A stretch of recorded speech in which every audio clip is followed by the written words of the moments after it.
A gunman gets inside one of the most elite political events in America, fires multiple shots, and still fails to hit one of the most protected men in the world.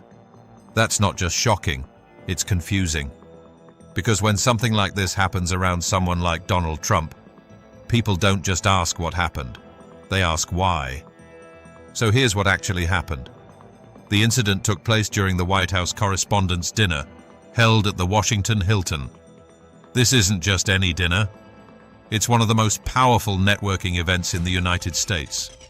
Journalists, politicians, insiders, all in one room. At some point during the evening, a 31-year-old suspect, identified as Cole Thomas Allen, managed to get dangerously close to a secured area. Reports suggest he was heavily armed. And then, gunfire. Multiple shots were fired. Some sources circulating online claim as many as 6 shots were discharged, all failing to hit the intended target.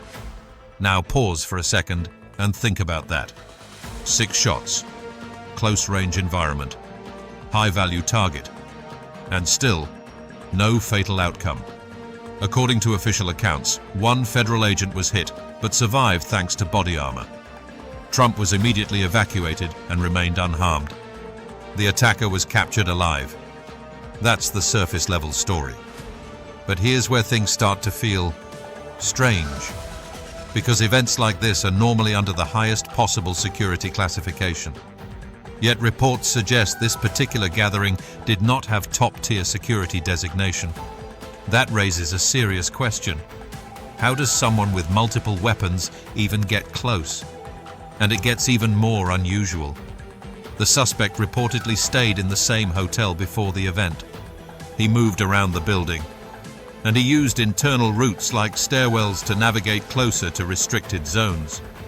How does an armed individual stay inside the same hotel as the President of the United States without being stopped earlier? Now let's talk about the manifesto.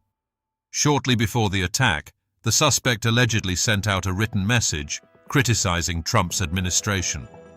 It reportedly mentioned targeting officials based on rank. Was this truly a lone individual acting on impulse? Or was he influenced, directed, or pushed by something bigger? Because when someone plans an attack like this, people expect precision, planning, professionalism. Which brings us to one of the most controversial angles.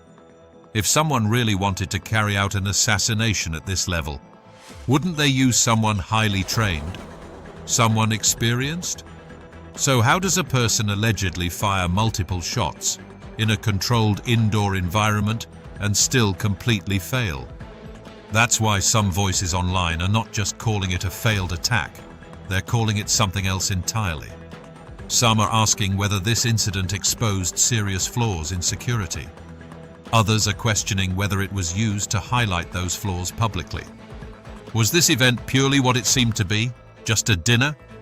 Or was something else happening behind closed doors? Because the White House Correspondents' dinner is often described as a media event. But in reality, it's also where powerful figures meet informally.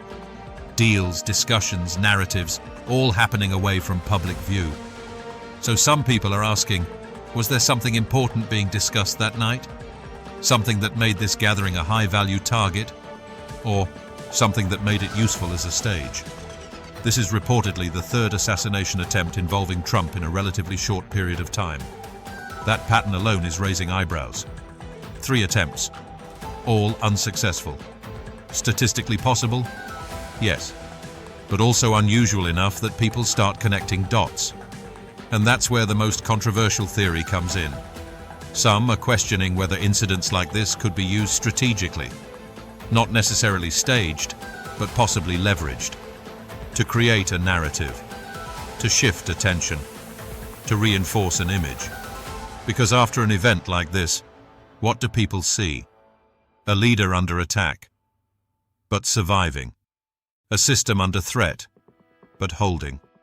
And naturally, sympathy, attention, and political momentum can follow.